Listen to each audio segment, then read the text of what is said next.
राष्ट्र सर्वप्रथम, राष्ट्र सर्वप्रथम, राष्ट्र सर्वप्रथम, राष्ट्र सर्वप्रथम। राष्ट्र सर्वप्रथम की बात ललित सुमन के साथ कार्यक्रम नेशनल टीवी चैनल कात्यायनी पर आप सभी राष्ट्रवासियों का स्वागत है। प्रधानमंत्री नरेंद्र मोदी ने शनिवार को जलियांवाला बाग स्मारक के पुनर्निर्मित परिसर को वीडियो कॉन्फ्रेंसिंग के जरिए राष्ट्र को समर्पित किया। उन्होंने स्मारक में विकसित संग्रहालय दीर्घाओं का भी उद्घाटन किया। इस अवसर पर जलियांवाला नरसंहार के शहीदों की याद में पुष्पांजलि समारोह आयोजित हुआ और 2 मिनट का मौन भी रखा गया। कार्यक्रम में 13 अप्रैल 1919 की हुई घटनाओं को प्रदर्शित करने के लिए एक साउंड एंड लाइट शो को भी स्थापित किया गया। इस अवसर पर केंद्रीय मंत्री, पंजाब के राज्यपाल, पंजाब व हिमाचल प्रदेश के मुख्यमंत्री भी वर्चुअली उपस्थित रहे। पंजाब की वीर भूमि को, जलियांवाला बाग की पवित्र मिट्टी को मेरा अनेक अनेक प्रणाम। मां भारती की उन संतानों को भी नमन जिनके भीतर जलती आजादी की लौ को बुझाने के लिए अमानवीयता की सारी हदें पार कर दी गई। वो मासूम बालक बालिकाएं, वो बहनें, वो भाई, जिनके सपने आज भी जलियांवाला बाग की दीवारों में अंकित गोलियों के निशाने में दिखते हैं। वो शहीद कुआं जहां अनगिनत माताओं बहनों की ममता छीन ली गई, उनका जीवन छीन लिया गया, उनके सपनों को रौंद डाला गया, उन सभी को आज हम याद कर रहे हैं। भाइयों और बहनों, जलियांवाला बाग वो स्थान है जिसने सरदार उधम सिंह, सरदार भगत सिंह जैसे अनगिनत क्रांतिवीरों, बलिदानियों, सेनानियों हिंदुस्तान की आजादी के लिए मर मिटने का हौसला दिया। 13 अप्रैल 1919 के वो 10 मिनट हमारी आजादी की लड़ाई की वो सत्य गाथा, चीर गाथा बन गए, जिसके कारण आज हम आजादी का अमृत महोत्सव मना पा रहे हैं। ऐसे में आजादी के 75वें वर्ष में जलियांवाला बाग का स्मारक का आधुनिक रूप देश को मिलना हम सभी के लिए बहुत बड़ी प्रेरणा का अवसर है।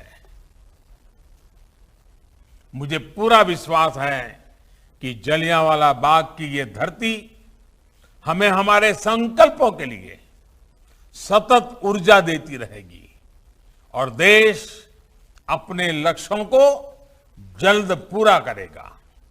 इसी कामना के साथ एक बार फिर इस आधुनिक स्मारक की बहुत बहुत बधाई, बहुत बहुत धन्यवाद। रक्षा मंत्री राजनाथ सिंह ने 28 अगस्त 2021 को चेन्नई में स्वदेश निर्मित तटरक्षक पोत विग्रह राष्ट्र को समर्पित किया। इसे आत्मनिर्भर भारत प्राप्त करने की दिशा में एक महत्वपूर्ण कदम बताते हुए रक्षा मंत्री ने कहा कि यह जहाज एक आदर्श उदाहरण है।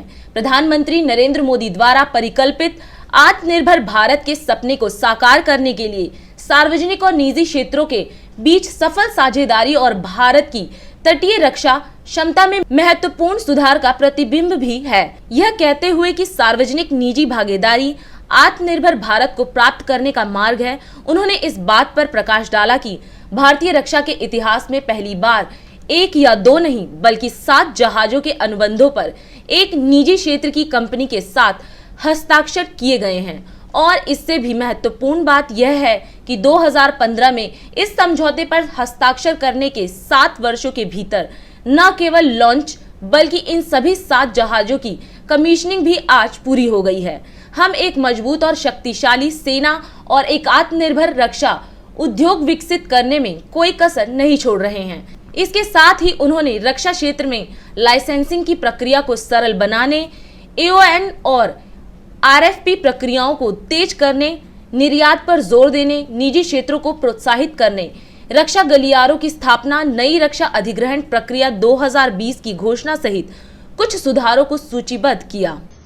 It gives me immense pleasure to be present amongst all of you on the occasion of commissioning of state-of-the-art Coast Guard ship Vigra today. The commissioning of this ship showcases significant improvement in our coastal defense capability and also our ever increasing self-reliance in the defense sector. I extend my heartiest congratulations and best wishes to all the stakeholders involved in this event. Friends, I have been told that this ship, which is about 100 meters long, is equipped with the latest technology of the day. Be it the navigation system or communication equipment, sensors or other installed equipment, all these are going to meet the needs not only of today but also the future for a long time to come.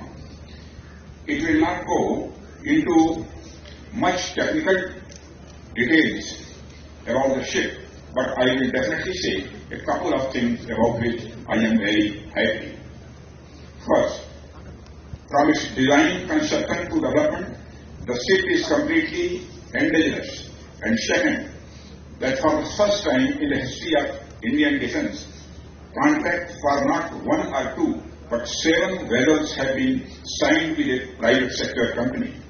And more importantly, within 7 years of signing of this agreement in 2015, not only launch but also the commissioning of all these 7 vessels has been completed today.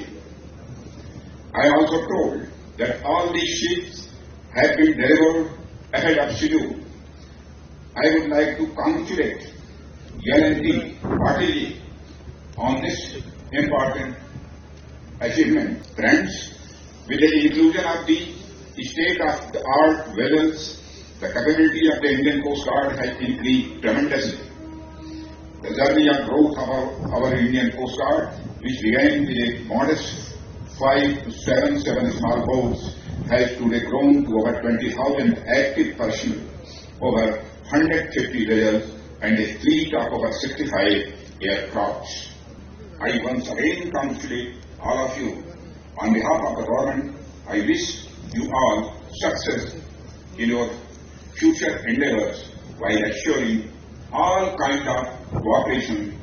Thank you to all. Jai Hind. आयकर विभाग ने बुधवार को महाराष्ट्र और गोवा स्थित एक समूह की तलाशी और जब्ती अभियान चलाया। यह समूह पुणे, नासिक, अहमदनगर और गोवा के एक प्रमुख इस्पात निर्माता और व्यापारी हैं। तलाशी अभियान में 44 से अधिक परिसरों को कवर किया गया। विभाग द्वारा आज दी गई सूचना के अनुसार तलाशी और जब्ती अभियान के दौरान कई आपत्तिजनक दस्तावेज, खुले कागज और डिजिटल सबूत जब्त किए गए। तलाशी के दौरान मिले सबूतों से पता चला कि समूह विभिन्न फर्जी चालान जारीकर्ताओं से स्क्रैप और स्पंज आयरन की खरीद की बुकिंग के धोखाधड़ी के अभ्यास में लिप्त था। तलाशी के दौरान फर्जी चालान जारी करने वालों के परिसर को भी कवर किया गया। ऐसे चालान जारीकर्ताओं ने स्वीकार किया है कि उन्होंने केवल बिल की आपूर्ति की, लेकिन कोई सामग्री नहीं ली और इसे वास्तविक खरीद के रूप में दिखाने और GST इनपुट क्रेडिट का दावा करने के लिए नकली ई-वे बिल भी बनाए। GST प्राधिकरण पुणे के सक्रिय समर्थन से नकली ई-वे बिलों की पहचान करने के लिए वाहन ट्रैकिंग ऐप का उपयोग किया गया था। इन पार्टियों से पहचानी गई कुल फर्जी खरीद अब तक लगभग 160 करोड़ रुपए हैं। सत्यापन अभी भी जारी है और फर्जी खरीद की मात्रा में काफी वृद्धि होने की संभावना है। इसके अलावा 3.5 करोड़ रुपए के माल की कमी और 4 करोड़ रुपए के अतिरिक्त स्टॉक भी परिसर में पाए गए। संपत्ति में बेहिसाब निवेश का भी जांच में पता चला। करोड़ों की बेहिसाब नकदी और इसके अतिरिक्त 194 किलो चांदी भी मौके से बरामद की गई है। इस जांच में अब तक कुल 175 करोड़ रुपए की बेहिसाब आय का पता चला है, जिसमें बेहिसाब नकदी और आभूषण, स्टॉक की कमी और अधिकता और फर्जी खरीद शामिल है। कुल मिलाकर तलाशी व जब्ती अभियान में कुल मिलाकर तलाशी व जब्ती अभियान में राजकोट छापेमारी में 300 करोड़ से अधिक की राशि छुपाने का खुलासा हुआ। विभाग द्वारा तलाशी अभियान और जांच जारी है। दिन देखिए 8 बजे रात्रि 9 बजे सुबह राष्ट्र सर्वप्रथम की बात ललित सुमन के साथ कात्यायनी टीवी पर। 22 वर्षों से प्रकाशित मदर इंडिया पत्रिका, पढ़ते रहें देश दुनिया की खबरों के लिए।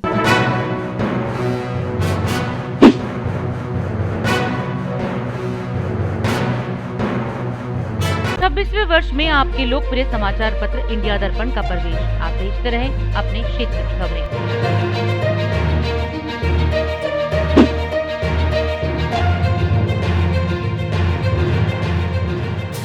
और अधिक खबरों के लिए आप हमारे YouTube चैनल दैनिक इंडिया दर्पण को अभी सब्सक्राइब करें और नोटिफिकेशन के लिए बेल आइकन को प्रेस करना ना भूलें।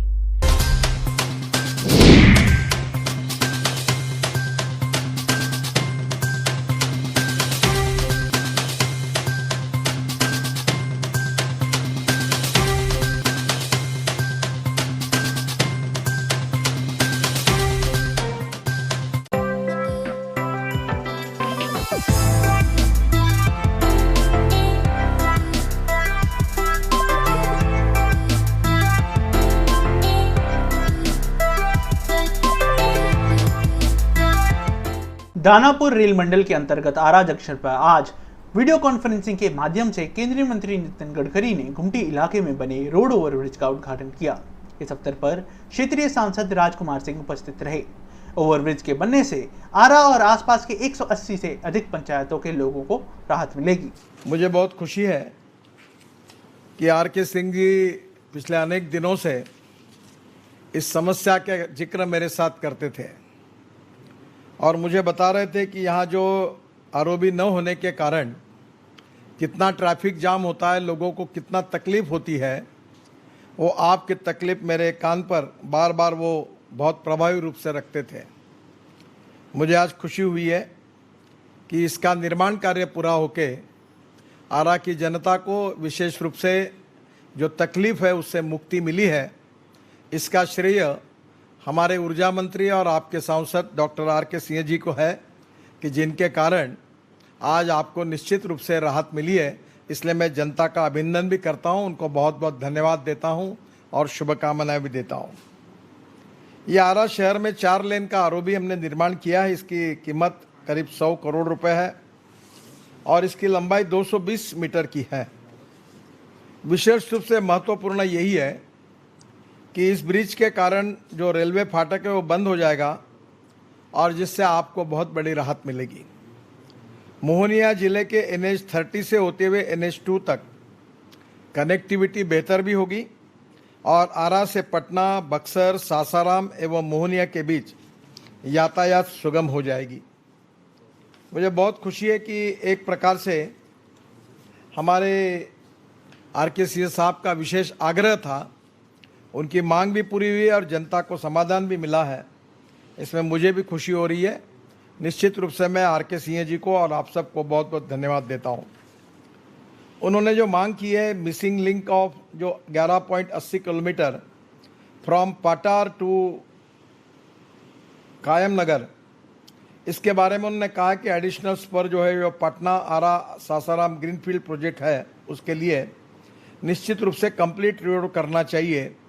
ये बात उन्होंने रखी है और निश्चित रूप से अभी मुझे अधिकारियों ने नीचे में कहा है कि हम कंसिडर करेंगे फिजिबिलिटी चेक करके, पर आपने कहा है तो ये निश्चित रूप से ये काम हम NHAI को बताकर पूरा करके देंगे, ऐसा विश्वास आपको देता हूँ। उसके साथ साथ आसनी टू पताल ये अनादर बाईपास जो है उसका भी आपने कहा है, ये भी आरा सासाराम प्रोजेक्ट में ये भी हम आर.के. सिंह जी निश्चित रूप से पूरा कर देंगे, ये भी मैं आपको विश्वास देता हूँ। ये जो बाउमपल्ली असनी बाईपास सेक्शन है, ये जो इसका कंस्ट्रक्शन का पूरा हो जाएगा तो मेजॉरिटी जो ट्रैफिक है वो बाईपास पर जाएगा और सिटी ट्रैफिक जो है उसमें जो 4 किलोमीटर का स्ट्रेच बाकी रहेगा वो भी मैं आपको वन टाइम इम्प्रूवमेंट में ये भी काम इसमें 6 इंच वाइट टॉपिंग का सीमेंट कंक्रीट रोड बना देंगे, लाइट लगा देंगे, फुटपाथ बना देंगे, ड्रेनेज भी करा देंगे और इसको सुंदर कराकर ये 4 किलोमीटर भी हम लोग पूरा काम करके स्टेट गवर्नमेंट को हम इसको हैंडल करके देंगे। आज हम लोग के लिए, आरावासियों के लिए एक बहुत ही महत्वपूर्ण दिन है। सबको याद है कि वर्षों से, आजादी के बाद से, नितिन जी मैं आपको बताना चाहूंगा, ये रेलवे क्रॉसिंग ठीक शहर के बीच में, और आजादी के बाद से हमेशा इस रेलवे क्रॉसिंग पर जाम लगता रहा। आरावासियों के लिए एक बहुत ही बड़ा, यह एक कष्टदायक रेलवे क्रॉसिंग था। और ये railway line main railway line है, जो दिल्ली से हावड़ा जाती है, वो मेन रेलवे लाइन है। दिल्ली से पटना, हावड़ा, यही रेलवे लाइन जाती है। तो बहुत ही बिजी रेलवे लाइन है और फाटक अमूमन बंद ही रहता था। अब आरा के एक भाग से आरा के दूसरे भाग में जाना कठिन था, इस जिला के एक भाग से जिला के दूसरे भाग में जाना कठिन था। ऐसे 2 यहाँ पर रेलवे क्रॉसिंग थे। एक और था, इसको पुरवाड़ी गुमटी करते हैं, जिसमें कि आपके पास से आज ऊपरी पुल बना है। इसके पहले पछियारी गुमटी पर भी ऊपरी पुल बहुत वर्षों से नहीं बना था। रेलवे ने अपना पोर्शन बना दिया था, लेकिन बिहार सरकार को जो बनाना था वो बाकी था। इसी तरह से हम लोगों ने उनसे निवेदन किया था आरा मोहनिया के 4 लेनिंग के लिए। वो आरा मोहनिया का भी 4 लेनिंग का काम तेजी से चल रहा है। हम लोगों ने निवेदन किया था कि पटना आरा सासाराम के 4 लेनिंग के लिए, तो उसको भी इन्होंने स्वीकृत कर दिया। जो जो हम लोगों ने मांगा अपने जिला के लिए, अपने क्षेत्र के लिए, सब इन्होंने कर दिया और वो स्वीकृत कर दिया, काम प्रारंभ कर दिया। ये सारा काम प्रारंभ हो रहा है। इनके काम करने का नतीजा यही। बिहार के शिक्षा मंत्री विजय कुमार चौधरी ने आज एनआईसी की मदद से तैयार पोस्ट मैट्रिक स्कॉलरशिप पोर्टल का शुभारंभ किया। पोर्टल तैयार होने के बाद वर्ष 2019-20, 2020-21, 2021-22 की लंबित छात्रवृत्ति के लिए एक साथ आवेदन अब किया जा सकेगा। इस अवसर पर बोलते हुए मंत्री ने कहा कि छात्रवृत्ति योजना की सहायता से ही कई छात्रों ने जीवन में उच्च स्तर पर प्रगति की है। मैं सभी छात्रों और एनआईसी का इस वेबसाइट के बनाने के लिए धन्यवाद देता हूं। इस अवसर पर अपर शिक्षा सचिव संजय कुमार भी उपस्थित रहे, जिन्होंने योजना से संबंधित महत्वपूर्ण जानकारी ली। हम लोग एक बहुत ही प्रभावकारी योजना का शुभारंभ कर रहे हैं। योजना अपने आप में नई नहीं है, लेकिन उसके प्रभावकारी क्रियान्वयन की जो व्यवस्था की गई है, उससे वास्तव में एक बहुत बड़ा फर्क और अंतर आने वाला है। जो पोस्ट मैट्रिक स्कॉलरशिप पोर्टल है, जिसकी आज शुरुआत कर रहे हैं, इससे हमारे गरीब बच्चों की पढ़ाई के लिए जो सरकार की नीतियों के अनुसार उन्हें स्कॉलरशिप, छात्रवृत्ति के रूप में सहायता दी जाती है, उसके क्रियान्वयन में बहुत बड़ा फर्क आने वाला है, बहुत ही सुगम होने वाला है। ये योजना कितनी लाभकारी है, ये कहने की ज़रूरत मैं नहीं समझता हूँ। आप सब जानते हैं कि दशकों से न जाने इस प्रदेश के कितने लाखों छात्र इससे लाभान्वित होकर अपने ज़िंदगी के सफ़र में कई सारी उपलब्धियां हासिल की हैं, कई सारे मुकाम तय किए हैं। कि अगर ये छात्रवृत्ति न होती तो हो सकता है कि उसमें बहुत सारे इतने गरीब परिवार के बच्चे होते हैं जो उस मुकाम या उस मंजिल तक नहीं पहुंच पाते। तो ये विशेष रूप से योजना जो समाज के गरीब या वंचित परिवार से आते हैं और पढ़ाई में रुचि रखने वाले होते हैं, जो आगे बढ़ना चाहते हैं, ये उनकी मदद के लिए ये एक कार्यक्रम है। इसलिए ये माननीय मुख्यमंत्री श्री नीतीश कुमार जी की विशेष सोच बनी कि इन तीनों विभागों के कोऑर्डिनेशन से इस योजना का क्रियान्वयन होना चाहिए, जिससे कि प्रभावकारी ढंग से इसका लाभ बच्चों को सही समय पर मिल सके। और इसी के तहत ये दोनों विभाग की योजना को क्रियान्वित करने के लिए शिक्षा विभाग एक तरह से नोडल विभाग के रूप में जोड़ा गया और शिक्षा विभाग ने एनआईसी के माध्यम से ये पोर्टल बनवाया जिसकी लॉन्चिंग आज हम सब लोग मिलकर कर रहे हैं। इसलिए मैं विशेष रूप से तीनों विभाग के अधिकारियों का और खासकर एनआईसी का, जिनके सतत प्रयास से आज का यह दिन सफल हो पाया है, मैं बधाई देता हूं और शुभकामनाएं देता हूं। हम और आप मिलके बच्चों की पढ़ाई में, शिक्षा की गुणवत्ता में निश्चित रूप से फर्क लाएंगे, वही हम लोगों का लक्ष्य है। इन्हीं शुभकामनाओं के साथ सभी लोगों को, मीडिया के साथियों को, तीनों विभाग के अधिकारियों का और विशेष रूप से एनआईसी का, जिन्होंने अनवरत मेहनत करके, जिनके सतत प्रयास से आज का यह पोर्टल और दूसरा ऐप भी इन्होंने लॉन्च कराया है।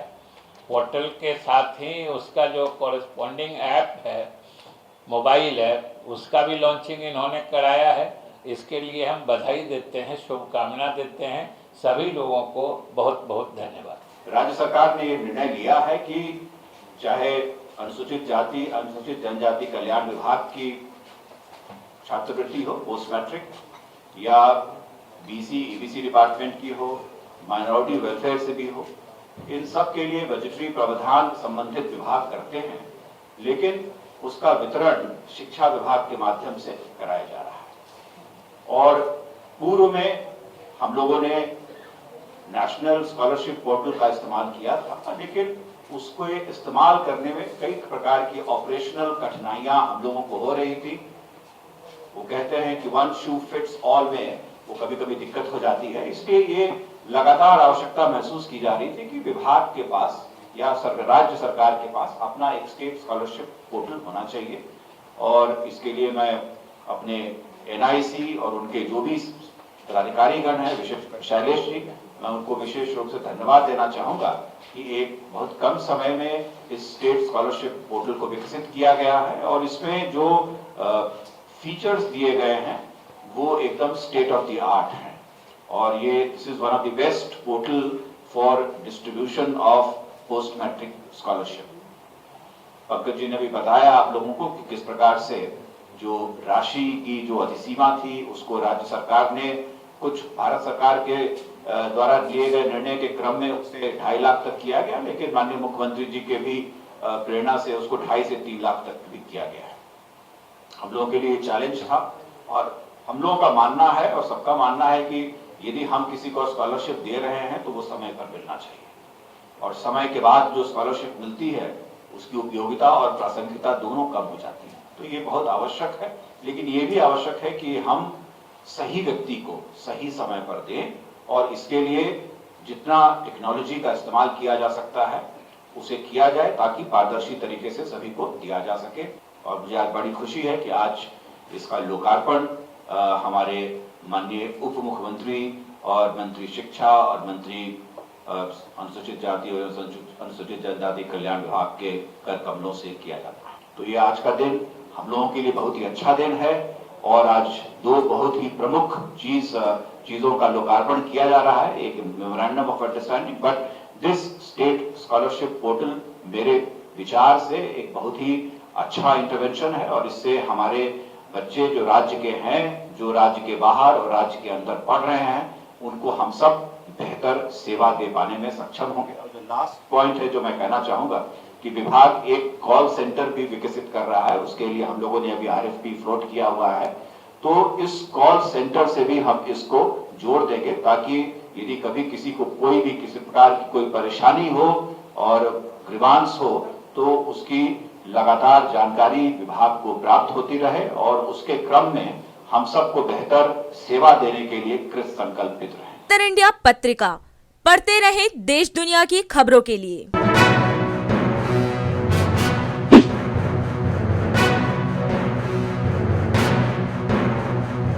26वें वर्ष में आपके लोकप्रिय समाचार पत्र इंडिया दर्पण का प्रवेश। आप देखते रहें अपने क्षेत्र की खबरें।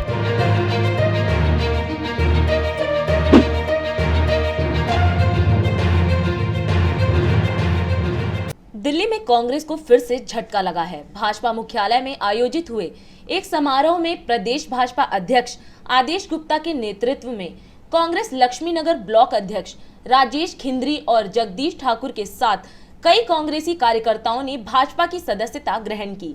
इस अवसर पर प्रदेश अध्यक्ष ने उपस्थित नेताओं का भाजपा में स्वागत किया और कहा कि इतनी बड़ी संख्या में कांग्रेसी नेताओं का शामिल होना हमारे लिए प्रसन्नता की बात है। वहीं नवनियुक्त भाजपा सदस्य राजेश ने भाजपा नेतृत्व का धन्यवाद किया और कहा कि पार्टी की तरफ से मिली जिम्मेदारी का हम निर्वहन करेंगे। इस अवसर पर प्रदेश प्रवक्ता हरीश खुराना, लक्ष्मीनगर विधायक अभय वर्मा व अन्य भाजपा नेता उपस्थित रहे। सभी यहाँ उपस्थित लक्ष्मीनगर ब्लॉक से आए हुए सभी हमारे कार्यकर्ता साथियों, क्योंकि अब सबको भारतीय जनता पार्टी का पटका और भारतीय जनता पार्टी की सदस्यता मिल चुकी है, इसलिए आप सब भारतीय जनता पार्टी के और प्रधानमंत्री श्री नरेंद्र मोदी जी के सिपाही के रूप में काम करेंगे। आज देश का हर नागरिक अपने आप को गौरवान्वित महसूस करता है जब हमारे देश के प्रधानमंत्री श्री नरेंद्र मोदी जी वो सबका साथ, सबका विकास, सबका विश्वास और उसमें सबका प्रयास, इस नारे को उन्होंने सिर्फ नारा नहीं बनाया, इस नारे को चरितार्थ कर दिया है। हर लिहाज से, कश्मीर से लेकर कन्याकुमारी हो, अटक से लेकर कटक तक भारत का हो, वहाँ की आंतरिक सुरक्षा हो, सबके लिए स्वास्थ्य हो, गरीबों के लिए राशन हो, और कोरोना के समय में जब बहुत सारे देश जो विकसित देश थे जिनके पास बहुत सारे संसाधन थे, लेकिन उनको इतना अच्छा काम नहीं कर पाए जितना प्रधानमंत्री जी के नेतृत्व में देश ने काम किया है। तो आपने बहुत अच्छा, मैं कहूँगा बहुत अच्छा डिसीजन लिया है और आपका बहुत स्वागत है, अभिनंदन है। आपके पार्टी में आने से लक्ष्मीनगर विधानसभा के अंदर भारतीय जनता पार्टी बहुत मजबूत होगी, क्योंकि कहीं ना कहीं किसी न किसी रूप में आप जो सामाजिक काम करते आए हैं, उस सामाजिक काम से कई लोग जो यहाँ आज कार्यकर्ता हैं उनके साथ सैकड़ों लोग जुड़े हुए हैं, वो सब भारतीय जनता पार्टी में प्रभावित होंगे, शामिल होंगे। तो मैं आप सबको बहुत बधाई देता हूँ, शुभकामनाएं देता हूँ। देश के लिए हम करेंगे, समाज के लिए करेंगे, यही भारतीय जनता पार्टी का मूल सिद्धांत है और इसको हम लोग आगे बढ़ाएंगे, देश को मजबूत करेंगे। मैं आपका बहुत बहुत धन्यवाद करता हूँ कि आज हमें, मेरे को अपनी पूरी टीम के साथ हमारे आदरणीय अध्यक्ष श्री आदेश गुप्ता जी की छत्रछाया में भारतीय जनता पार्टी को ज्वाइन करने का सौभाग्य प्राप्त हुआ है।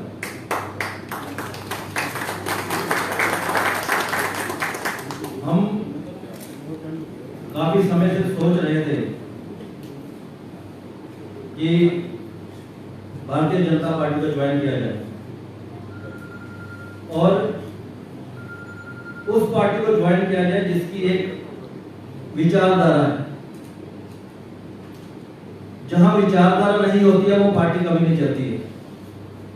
जहां आपसी मतभेद होते हैं वो पार्टी नहीं चल सकती है। और इन पिछले सालों में हम सबके परम आदरणीय श्री नरेंद्र मोदी जी ने जो 70 सालों में काम नहीं हुए वो इन सालों में कर दिए और हिंदुस्तान को जिस मुकाम पर पहुंचाया श्री नरेंद्र मोदी जी ने, मैं और मेरी पूरी टीम उनसे बहुत प्रभावित है, जिससे प्रभावित होकर हमने ये डिसीजन लिया कि हमें ऑलरेडी हम बहुत देर कर चुके हैं, जो कि हमें अपना स्टेप पहले उठा लेना चाहिए था, वो हम और देर ना करते हुए जल्दी उठा लें। तो मेरा यहाँ पे ज्वाइनिंग का यही एक मेन लक्ष्य रहा है कि हम इस जो श्री नरेंद्र मोदी जी अच्छा काम करें कहीं हम उससे वंचित न रह जाएं। हमें भी अपना कुछ योगदान, तन मन धन जो जिस लायक भी हमें, वो हमें भी उस योगदान, अपना योगदान डालना चाहिए। राष्ट्र सर्वप्रथम की बात ललित सुमन के साथ कार्यक्रम में हम आज आपसे यही विदा लेते हैं। राष्ट्र सर्वप्रथम, वंदे मातरम, जाग उठा है भारत। राष्ट्र सर्वप्रथम, राष्ट्र सर्वप्रथम, से ही हम